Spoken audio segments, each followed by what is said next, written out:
आगोश वेलफेयर का दफ्तर सिविक सेंटर के करीब ईसा नगरी के इलाके में HMH नामी बिल्डिंग की दूसरी मंजिल पर मौजूद पाया गया।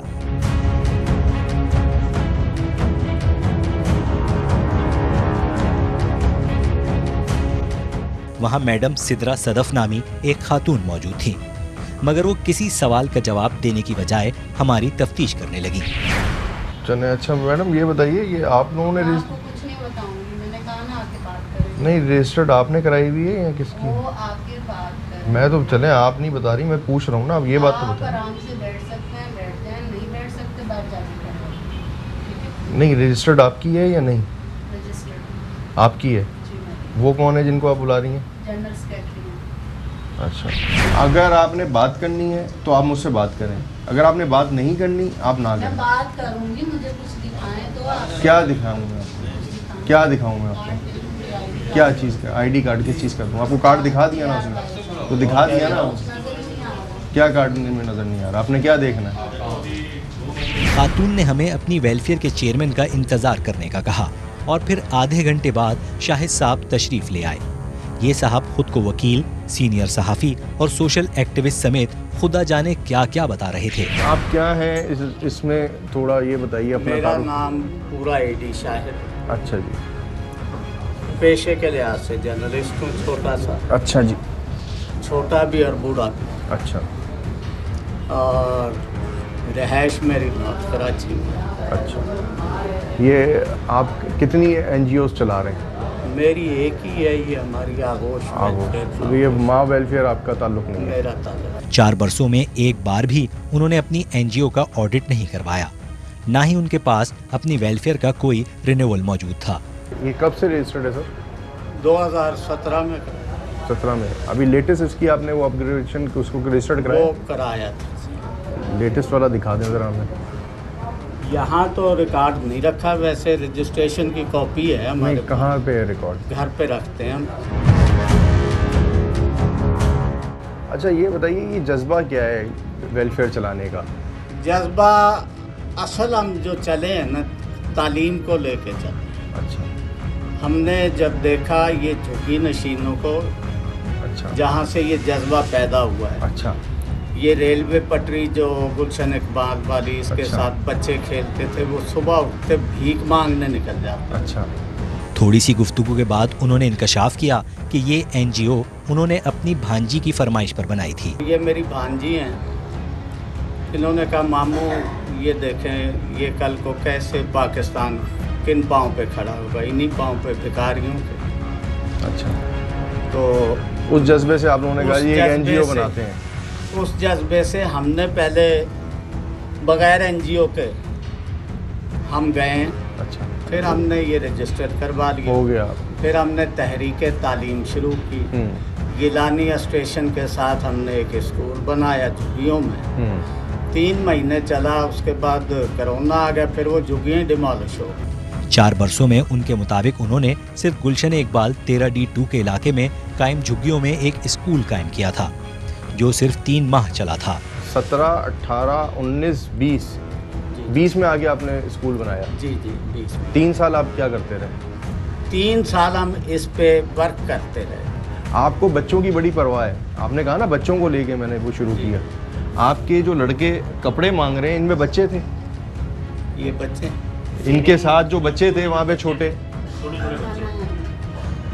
बच्चों का मुझे दिमाग है। आप जब अपना एक ऑफिस का बिल पूरा नहीं कर पा रहे हैं तो आप लोगों की क्या मदद करते होंगे? इन लोगों को आपने ठेका दिया हुआ है। 1 मिनट, ये जो जिनकी आप बात कर रहे हैं, ये लोग दूसरे इदारे में काम करते थे। हाँ। तो मैंने देखा कि हमें फंड की ज़रूरत है, तो आपने इनको? मैंने इन लोगों से राब्ता किया। अच्छा।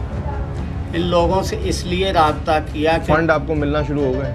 इन लोगों से हमें कुछ फंड मिलना शुरू हो गए। इनके तवस्सुत से हमारा इदारा भी प्रमोट होना शुरू हुआ। मेरे प्यारे भाइयों, गरीब बच्चे, यतीम बच्चे,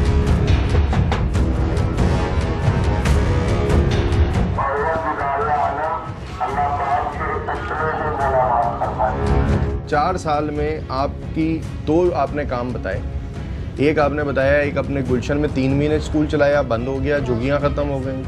1 महीने। अच्छा, दूसरी बात ये आपने बताई कि अब आपने एक स्कूल बनाया है, इस 4 साल में आपका एसेट यही है। रोज़ाना पैसे दे के जाते हैं, उसकी स्लिपें तो दिखा दें। वो आप इनको स्लिपें तो देते होंगे ना जवाब में, रजिस्टर में मेंटेन तो करते होंगे ना। कहाँ है, दिखाएं। उनसे उनके दावे पर एम्बुलेंस के बारे में पूछा गया तो वो ना तो उनकी सही तादाद बता सके और ना ही उनके नंबर्स फराहम कर सके। ये एम्बुलेंस कहाँ चल रही है आपकी? कपड़ों का हमें पहले भी ये एम्बुलेंस कहाँ चल रही है? ये कराची किधर? इलाकों में मिलेगी आपको, गडाफ में, काठौर में। इसमें जो इनको पेशेंट मिलता है, पेशेंट को फ्री में उठाते हैं। गडाफ में जहाँ हमारे पॉइंट है वहाँ ना तो कोई अस्पताल, वहाँ पे हमने अस्पताल की बुनियाद रखी हुई है। वहाँ पे अस्पताल की बुनियाद रखी हुई है, हमने जगह लेकर वहाँ पे बाकायदा संगे बुनियाद भी रखवाया है।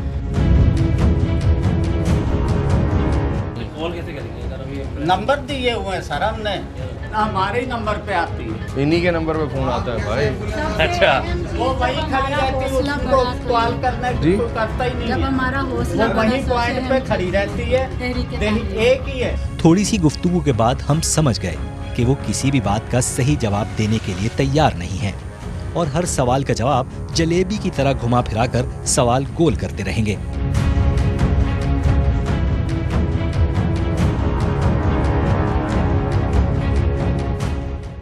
मुख्तलिफ लोग मुख्तलिफ किस्म के रूप धार कर लोगों के साथ फ्रॉड करते हैं या भीख मांगते हैं, लेकिन ऐसी ही कुछ कहानियां हम आपको दिखाएंगे जो हमने इससे पहले रिकॉर्ड की। लेकिन ऐसी एक इंकशाफ वाली वीडियो एक बच्चे की जो कि गदागरी करता है, लेकिन वो गदागरी नहीं करना चाहता, लेकिन उस बच्चे का ये कहना है कि अगर वो भीख ना मांगे तो उसका वालिद उसे मारता है।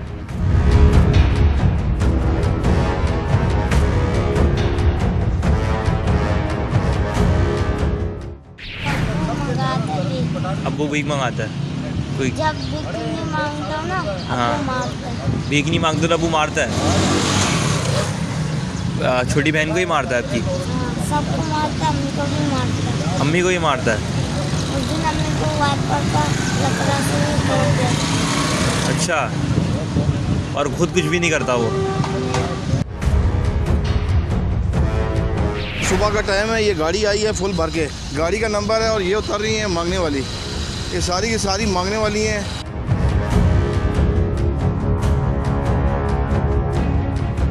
सुबह सुबह जनाब ये जो सी है ना मांगने वाली आई हैं गाड़ी के अंदर, इनको उतारा है हम लोगों ने। तो ये जो सी है ना, ये टीम पूरी है।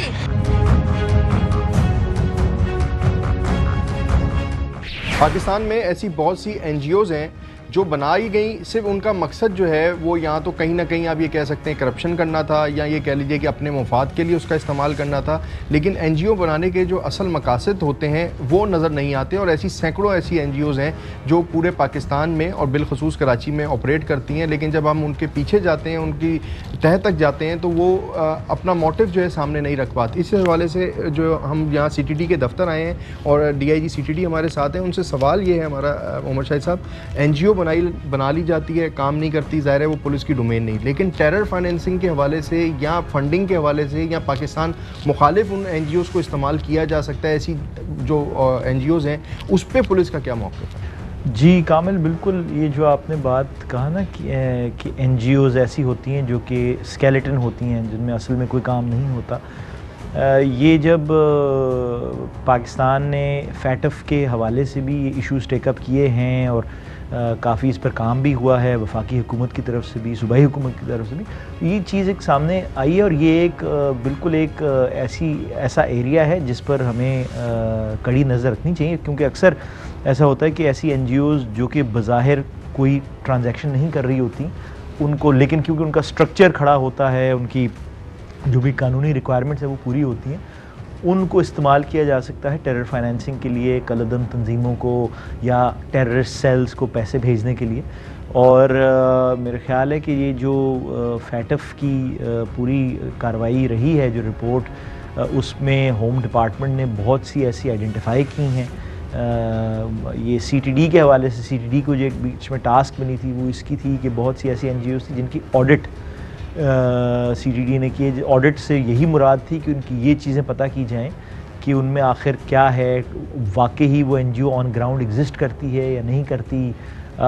ये जब से पिछले कुछ मैं कहूँगा साल डेढ़ से जब से ये CTD को ज़्यादा इख्तियारात मिले हैं फैटफ के हवाले से, तो इसमें हमारा भी अक्सर एक प्रोसेस रहता है कि हमें अगर कोई IR आती है तो उस किसी NGO के हवाले से तो हम उसका ऑडिट और हम उसकी प्रॉपर एक स्क्रूटनी करते हैं। अच्छा, अभी जैसे हमने एक थोड़ा सा अपनी टीम ने पूरा एक रिसर्च वर्क किया, हमारे सामने जो चीज़ आई, NGO का दफ्तर भी मौजूद होता है, उधर कुछ लोग, एक दो लोग भी बैठते हैं, और उन्होंने दिखाने के लिए एक स्कूल, एक छोटा सा हॉस्पिटल टाइप या क्लिनिक टाइप खोला हुआ होता है, या एक एम्बुलेंस रख ली होती है, और बराए नाम उन्होंने एक स्ट्रक्चर खड़ा किया होता है। उसमें भी दो कैटेगरीज आ जाती हैं। एक तो ये है कि बहुत से लोगों ने इस तरह की ढांचा NGOs खड़ी की हुई हैं ज़ाती मफाद के लिए।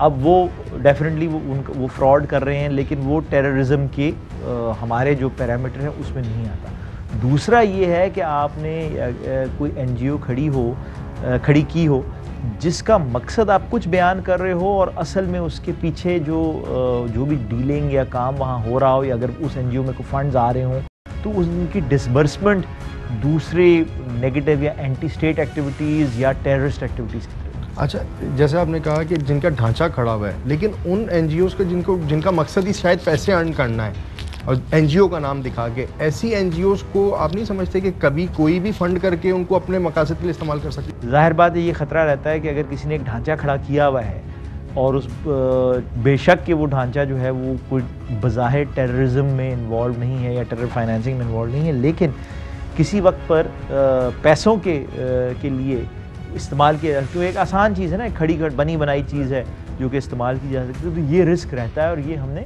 फ्लैग की हैं ऐसी reports.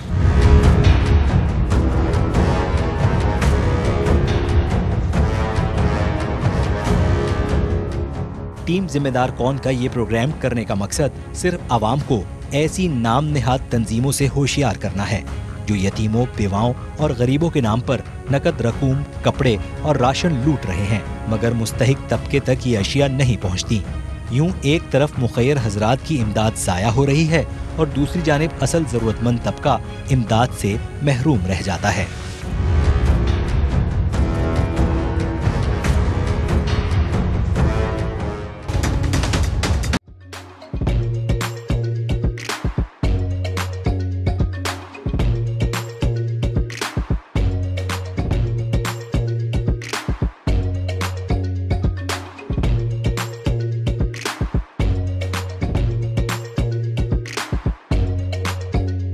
Instead of saving up for a new toy or a trip to Disney World, a 7-year-old